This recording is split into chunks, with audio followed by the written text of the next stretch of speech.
Pemerintah telah menetapkan kelompok kriminal bersenjata di Papua sebagai kelompok teroris. Dengan label ini, maka segala tindakan yang dilakukan KKB adalah tindakan teroris. Ya, prajurit TNI dari Yonif 315 Garuda diberangkatkan ke Papua untuk turut membantu pengamanan dan memberantas kelompok teroris di Papua ini, pemirsa. Para personil dalam pasukan setan ini sudah menjalani latihan taktik dan teknik pertempuran, termasuk menembak. Akankah kehadiran pasukan setan ini mampu mengembalikan damai di tanah Papua? Sudah hadir bersama kami mantan Panglima TNI Jenderal Gatot Nurmantio. Selamat sore, Pak Gatot. Assalamualaikum warahmatullahi wabarakatuh. Selamat sore Tisa, Andro. Waalaikumsalam warahmatullahi wabarakatuh. Selamat berbuka puasa. Selamat berbuka puasa Pak Gatot. Pak Gatot, kalau menurut Anda seperti apa mungkin bisa dijelaskan? Seperti apa kehebatan dari pasukan setan ini sehingga mereka harus diturunkan ke Papua, Pak Gatot? Ya Tisa, Andro, saya yakin bahwa yang mengatakan bahwa pasukan Batalion 315 setan hebat segala macam itu bukan dari prajurit-prajuritnya. Saya hafal betul bahwa prajurit-prajurit tidak pernah menunjukkan kehebatan, tidak pernah menunjukkan kelebihan-kelebihannya. Mereka adalah orang-orang yang rendah diri, disiplin, dan mempunyai jiwa juang yang tinggi. Sehingga Batalion 315 adalah salah satu batalion yang menorehkan tinta emas dalam operasi-operasi. Contohnya operasi Seroja, dalam perebutan Matabean pada saat di Timur-Timur atau sebelum Timur Leste. Jadi sebutan itu pasti bukan dari batalionnya, tapi orang lain yang menyampaikan seperti itu, begitu. Pak Gatot, kalau kemudian secara sebutan pasukan setan itu pun, ya. Kalau secara kemampuan juga, Pak. Ya, gimana? Ini kan bisa dianggap pasukan elit juga yang diterjunkan ya, Pak ya. Kalau kemampuan saya katakan bahwa satuan ini pernah menorehkan tinta emas dalam operasi Seroja, dalam perebutan Gunung Matabean yang banyak sekali korban di sana. Jadi punya sejarah yang gemilang. Ini pasukan ini. Sebenarnya pasukan-pasukan di Indonesia semuanya punya kemampuan-kemampuan yang sama seperti yang dikatakan Batalion 315. Begitu. Sehingga tergantung bagaimana mereka latihan, tergantung disiplinnya, tergantung adaptasi di wilayah operasi yang akan dihadapi, begitu. Ya, Pak Gatot, kalau misalkan ini kan sudah dikatakan bahwa Papua ini sudah dalam kategori mereka ini kelompok teroris, Pak Gatot. Nah, dengan diterjunkannya pasukan ini akan seperti apa, Pak, ke depannya? Ada yang memprediksikan bahwa justru ini nanti akan memberikan dampak terhadap masyarakat sipil atau seperti apa, Pak, kalau menurut Anda, Pak?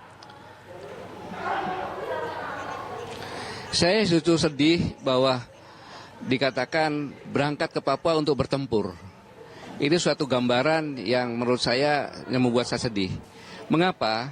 Bahwa di Papua itu adalah wilayah provinsi termuda Negara Kesatuan Republik Indonesia 1. Yang kedua, berdasarkan Perpu 59 tahun 59, bahwa Papua masih kondisi tertib sipil. Sehingga apapun yang terjadi di sana, operasi militer selain perang di sana harusnya operasi pokoknya adalah operasi teritorial.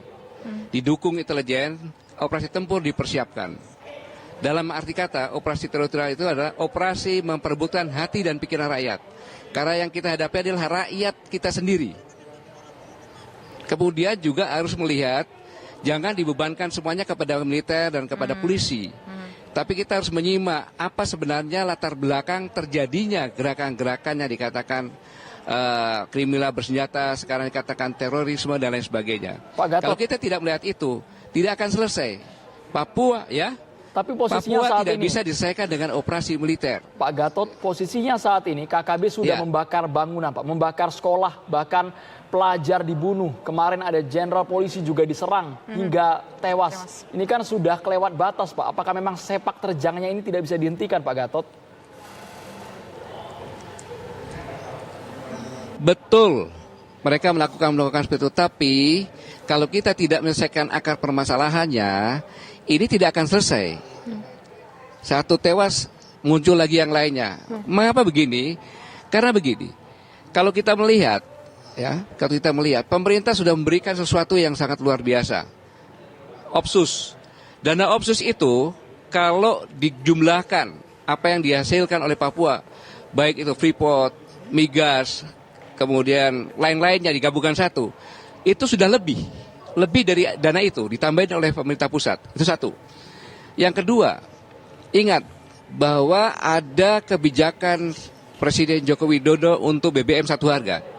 Ini untuk menghilangkan harga yang sangat jauh sekali perbedaan antara harga yang dekat pantai dengan pegunungan. Namun mengapa ini terjadi? Tentunya kalau kita lihat anggaran yang diterima dari sebuah provinsi paling besar, dari pusat. Ini kalau dibandingkan dengan jumlah penduduk Papua, seharusnya mereka bisa sejahtera. Ada satu manajemen. Atau dalam kata begini, kemewahan yang dipertontonkan pada rakyat yang menderita, maka akan memunculkan pejuang ketidakadilan atas penderitaan rakyat. Nah, ideologi di Papua itu tidak ada ideologi merdeka tadinya. Berubah menjadi ideologi ketidakadilan. Inilah yang harus sama-sama kita lihatkan. Karena kalau taruhlah teroris, sekarang disebut teroris, atau kriminal bersenjata menyatakan siap perang terbuka, TNI mengirimkan pasukan juga siap perang terbuka, siapa yang jadi korban? Rakyat. Ini yang sangat berbahaya. Pak Gatot. Sehingga menimbulkan memoria passionis. Pak Gatot, ini KKB sudah terjadi ditetapkan di labeling sebagai memoria teroris. passionis adalah ingatan tentang penderitaan. Oke, baik. Pak, ini kan KKB sudah dibilang sebagai kelompok teroris, sudah ditetapkan sebagai kelompok teroris oleh pemerintah. TNI juga sudah dikirim, Pak. Bahkan pasukan elit juga dikirim. Pemerintah juga sudah memberikan katakanlah sebuah privilege kepada Papua dengan sejumlah anggaran yang cukup besar. Nah, lantas apakah dengan mengirim pasukan Batalion 315 ini bisa mengeliminir pasukan teroris KKB ini, Pak? Jangan mengharapkan menyelesaikan suatu kondisi Papua itu hanya dengan operasi militer. Ini saya ingatkan. Tidak akan bisa. Sehebat apapun tidak akan bisa. Gitu loh. Karena permasalahannya adalah bukan hanya sekecil itu. Operasi militer pun tidak bisa operasi tempur. Tidak akan selesai. Harus operasi teritorial, yaitu merebut hati dan pikiran rakyat. Bagaimana memisahkan antara rakyat yang benar-benar NKRI atau yang masih terpengaruh, kita pisahkan pelan-pelan. Kalau itu tidak terjadi, maka nggak akan selesai. Kita sudah punya pengalaman kok di tempat lain. Pak Gatot, tapi kan operasi Darussalam selesaikan bukan dengan operasi militer. Ya. Pak Gatot, pemerintah juga menegaskan ini kan tindakannya cepat, terukur, dan juga tegas, Pak, agar tidak ada lagi yang menjadi korban di tanah Papua. Pak Gatot, jadi kalau memang pilihannya operasi, mungkin kita tidak tahu apakah nanti operasi senyap atau mungkin terbuka dengan KKB, kita tunggu hasilnya kan Pak Gatot. Begini loh, ingat kita masih berlaku Perpu 59 atau 59. Jadi gubernur adalah penguasa tunggal yang tertinggi di sana. Tidak boleh kita melakukan operasi tanpa koordinasi dengan pemerintah setempat. Ini masih tertib sipil. Ini masih tertib sipil, maka dikomunikasikan baik-baik dengan pemerintah setempat, baru kita melakukan operasi-operasi yang terukur. Jangan sampai nanti itu rakyat menjadi korban. Masa kita situasi seperti ini melakukan perang terbuka yang benar-benar aja, sedangkan situasi masih tertib sipil. Yang memimpin adalah gubernur setempat atau pemerintah daerah setempat. Ini ketentuan pemerintah ini, ketentuan negara ini. Baik. Pak Gatot, tapi beda dengan kalau ditetapkan bahwa di Papua adalah operasi militer. Oke, Pak Gatot, ini kan masih tetap sipil di Papua, Pak Gatot, tapi gitu sudah begitu banyak, sudah begitu banyak korban yang jatuh, Pak Gatot, mulai dari masyarakat sipil, bahkan juga anggota TNI juga sudah banyak yang jatuh, Pak Gatot.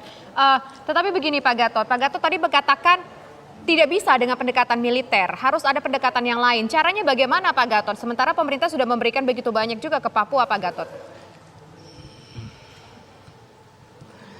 Ya, sekarang bagaimana pengawasan, bagaimana manajemen, itu dalam pemerintahan, itu urusan pemerintah lah. Mengapa anggarannya begitu besar, tapi Papua tidak maju-maju? Tentunya kan ada hal manajemen yang harus diperbaiki. Itu satu. Kemudian, ingat, yang kita hadapi adalah rakyat sendiri. Sehingga benar-benar sasaran terpilih. Yang saya masuk ke sasaran terpilih, jangan sampai masyarakat yang kena. Karena operasi insurgensi atau taruhlah ini perang di dalam wilayah negara kita sendiri, mereka itu sulit membedakan antara taruhlah teroris dengan masyarakat. Dia lari kepada masyarakat, nggak bisa terlihat. Jadi operasi teritorial yang saya maksud adalah memisahkan antara rakyat dengan benar-benar yang dikatakan teroris atau kriminal bersenjata ini, harus kita pisahkan dulu. Operasi ini dulu yang harus dilakukan. Operasi tempur disiapkan, operasi intel mendukung. Sehingga dengan demikian, tidak terjadi rakyat yang menjadi korban. Teroris ataupun kriminal bersenjata harus kita tumpas, harus ditiadakan. Tetapi yang saya maksud adalah jangan sampai rakyat menjadi korban. Maka harus dipisahkan antara rakyat dengan kriminal bersenjata ini. Baik. Terima kasih banyak Jenderal TNI Purnawirawan Gatot Nurmantio atas penjelasannya sudah bergabung di Kabar Petang.